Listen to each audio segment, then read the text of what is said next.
Hare Krishna, everybody. Hello. Thank you for coming back again. As you know, we've done an A and a B in our ABC series. And so, obviously, today is the letter C. So for A, we did absolute truth and what is the meaning of absolute truth. For B, we did bhakti and what is the meaning of bhakti yoga. And today we are doing the letter C, and it is about, the word is conditioned. So quite often if you read the Bhagavad Gita, you will find mention of conditioned souls. Conditioned, conditioned, conditioned. So it's good for us to understand what is conditioned. What is a conditioned soul? As opposed to a liberated soul, what is a conditioned soul? So I found 3 ways to explain that. The first is to do with the fact that we are in a material body. We shouldn't be, but we are. We're in a material body. We're in a material world. And there are material laws of nature. And we are, by being in this body, subject to the material laws of nature. We think we're so free and independent, but we're not really. If we're that free and independent and we're not under the control of the laws of nature, we should be able to control material things. Example, tell your body, you don't need sleep. Or, no, you don't need to go to the toilet. And you will soon find how untrue that is. So we are subject to the laws of nature. And so the material laws of nature form a conditioning upon us. And, for example, we are forced to accept a certain material body. We don't have a say in it. The say we had has already happened in the past. We have, as I've explained in previous talks, we have sculpted in the talk 5 of the previous series, which was the 5S series. In the 5th talk, I talked about spiritual sculpting and how you can mold and sculpt through the subtle body, what kind of material body you'll get in the next incarnation. So, in fact, you had control, but you didn't use it. So you used it in a wrong way. So you've sculpted the wrong, undesirable body for yourself. So, for example, if you live your life obsessed with food, that's your primary driver and focus. It's what you think about. It's what you do. You will eat anything, all foods, all types of foods, no regulation on what is eaten, any amounts, then you're behaving the same, sorry to say it, but as a hog or a pig. That's how they go about things. So therefore you could be sculpting a subtle form that would bring you back in the material body of a pig, and you'd have no say in it. You'd be forced to accept that pig body, and you'd be forced to behave in pig ways. And so that is a conditioning by the soul being within material nature. Material nature has caused that. A second way to look at conditioning is with the idea of the fact that we're allowing our soul to be controlled by our mind, where in actual fact the soul is above the mind, but we let the mind take charge. The soul is above the mind, and the mind is running the show. So the mind ought to be thinking about God. That's the purpose of the mind, to be thinking about God and how to serve God and how to get back to where we came from. But instead the mind is thinking about, oh, what a nice movie. Oh, what a nice show. Oh, I'll go here. Oh, I'll go there. That'll make me happy. Oh, I'll go and buy that particular foodstuff. That'll make me happy. And so the mind is just actually being led by the senses. And the senses are actually, the physical material senses are actually lower than the mind even. But they are running the mind, and then the mind is running you. It has been said that the mind can be your greatest, in the Bhagavad Gita, I can't remember the place where it's found, but The mind can be your greatest friend or your greatest enemy. And for most of us, it's the enemy because it's running the show and it's running amok. I'll show you a picture about that soon. So the mind is making us seek happiness in the wrong way. The mind is leading us to trying to find happiness through sense gratification, through material senses and gratifying of those senses. And in the absence of God, that's what we do. We have forgotten where we came from. We have forgotten, we know we're meant to be happy, but we've forgotten how to be happy. So the mind tells us that we can be happy by gratifying the senses. So in effect, the senses are running the show through the mind, and the mind is not being used for the right purpose. So in fact, a quote from Bhagavad Gita that goes along with this is Bhagavad Gita chapter 15 verse 7. This is Krishna speaking.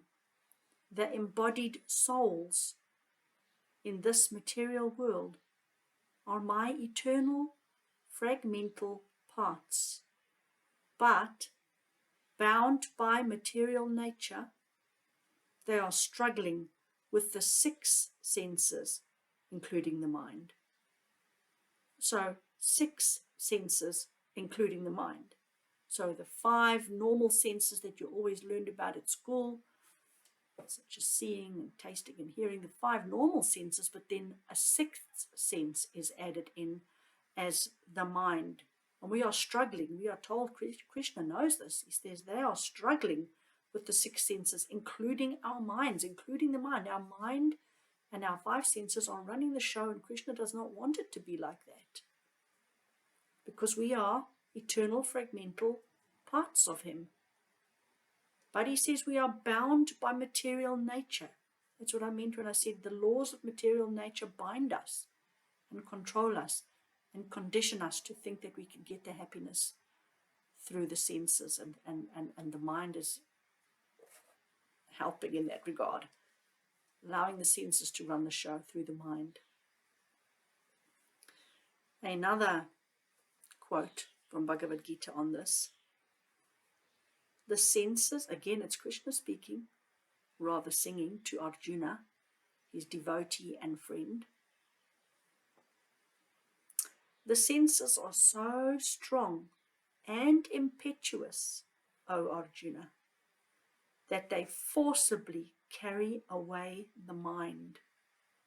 So there we have it. The senses are so strong, they forcibly carry away the mind. The senses control our mind when it should be the other way around. And so at that stage, I should show you the picture with the lovely picture with the horses. I'll try and hold it up and explain what's happening here. So I don't know how clear that is, but what we have there is a painting out of the Vedic scriptures trying to explain what has just been said. Now the chariot represents your body, and the passenger inside that chariot, the passenger is you, your soul self. Now what do you think the 5 horses could be? The 5 horses, who are running amok, by the way. They're running all over the place with this chariot, right? The 5 horses are the 5 senses. Now, with what should the passenger control the horses? Well, the ultimate immediate way to control the horses is through the reins. So that's the mind. The mind is supposed to be controlling the senses, just as the reins control the horses. Then what is above the reins? Who manipulates the reins and controls the reins to determine the ultimate direction? And that, the charioteer in the painting, is intelligence. So intelligence or intellect is higher than mind, according to the Gita. And the intelligence sets the course. The reins only convey that course to the horses. The charioteer sets the course. and through the reins he controls the horses. And in a similar way, your intellect sets the course, and by controlling the mind, just as the charioteer controls the reins, the intellect controls the mind, and the mind then controls the five senses. That's how it's supposed to be, but unfortunately these horses have run amok, and the five senses are running all over the place. So the chariot's not following a particular course to take that soul back home. The chariot's running all over the place, hither and thither, and getting nowhere. One horse sees something, goes that way. Another horse says, no, I want to go and do my thing. It goes the other way. Chariot's making no progress at all. So that's what those quotes in Gita were talking about. A third possible way to talk about a conditioned soul is it means that a soul which is embodied in a body and wants to enjoy material things and not serve the Lord, wants to enjoy material things for its own sake. Unfortunately, to enjoy a lot of the material things in the world, you need money. So what we find in the modern society is that the people are more and more and more hardworking. So they work and work and work to get money. And then they use that money to try to buy happiness through material means. And that is considered just the way to do things. So that's the sign of a conditioned soul as well, if you're prepared to live like that.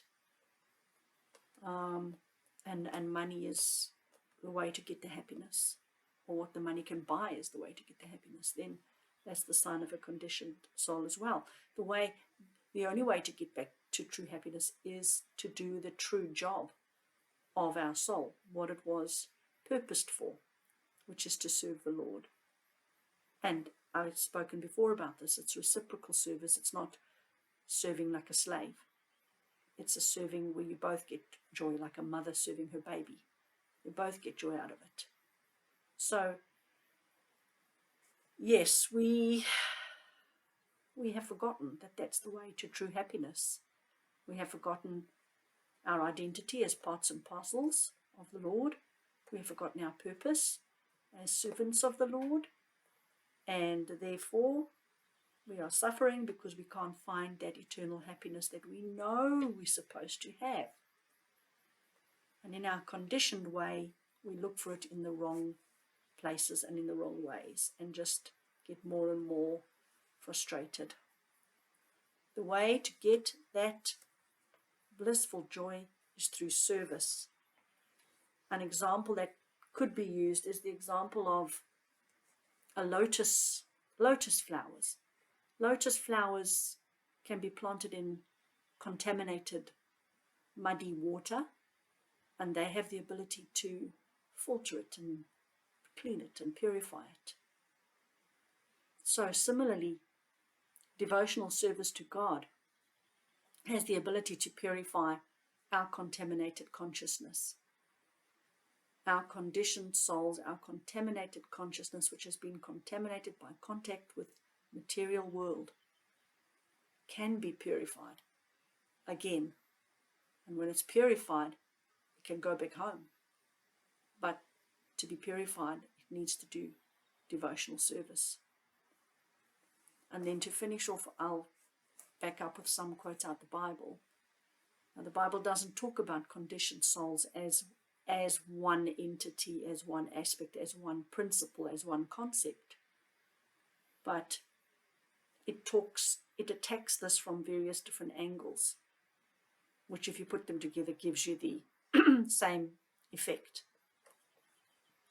So, for example, in Philippians chapter 4, verses 6 to 7, the quote goes, "Be anxious for nothing, but in everything, by prayer and supplication with thanksgiving, let your requests be made known to God, and the peace of God, which surpasses all comprehension, will guard your hearts and your minds." See, very interesting. Guard your hearts and your minds. We need help to guard our minds from running amok and just falling prey to the five senses. We need help. And Philippians is telling us, don't worry. Do everything in the attitude of prayer to the Lord. As the Gita said, devotional service in everything you do. Make everything you do part of service to God. Then, in that case, the peace of God will come along and help us with our hearts and our minds. So I like how minds was put in there. Not just hearts, but minds, because the mind cannot be allowed to take away our peace. And yet it does. 2 Corinthians chapter 4, verse 4. In whose case the God of this world, and by the way, that has a small g, in whose case the God of this world has blinded the minds of the unbelieving, so that they might not see the light of the gospel of Christ, who is the image of God. Again, what does it mean? The God of this world, small g. The God of this world means we have made material things our God. We have made worldly things into God. We worship worldly and material things. We strive for them, we think about them, we dream about them, we yearn for them instead of for God. So therefore the phrase was used, the God of this world, with a small g. And it blinds the minds.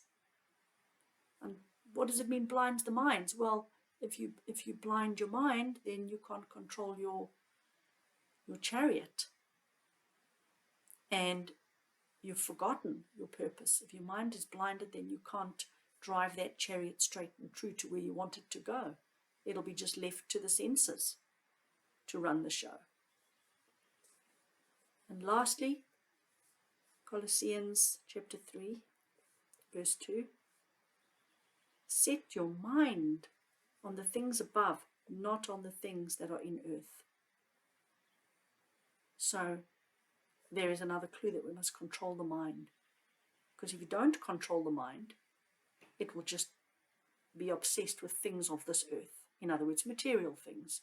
In other words, the laws of material nature will take over and you will just let your senses run the show and your mind will follow suit. But we should control our mind because it says set your mind. That means controlling it. That means controlling the reins with your intellect so that the five senses are harnessed in God's service, not in our own material gratification service. That doesn't mean you can't eat nice food, for example. It just means when you cook that nice food, you think about the Lord, you're offering it to the Lord in your mind, thanking the Lord while you're cooking it, and then before you eat it, you offer it formally to the Lord because He's the owner of it. And we're just the temporary borrowers of it. So that is the C part of the talk done. Obviously, since we know our alphabets, we know that the next one will be on D. I have a couple of good ideas on D. I mentioned one last week. Another one's popped up since then, so I'll leave it open and we'll see what will happen. But I hope you found that useful. And Hare Krishna. Have a good day.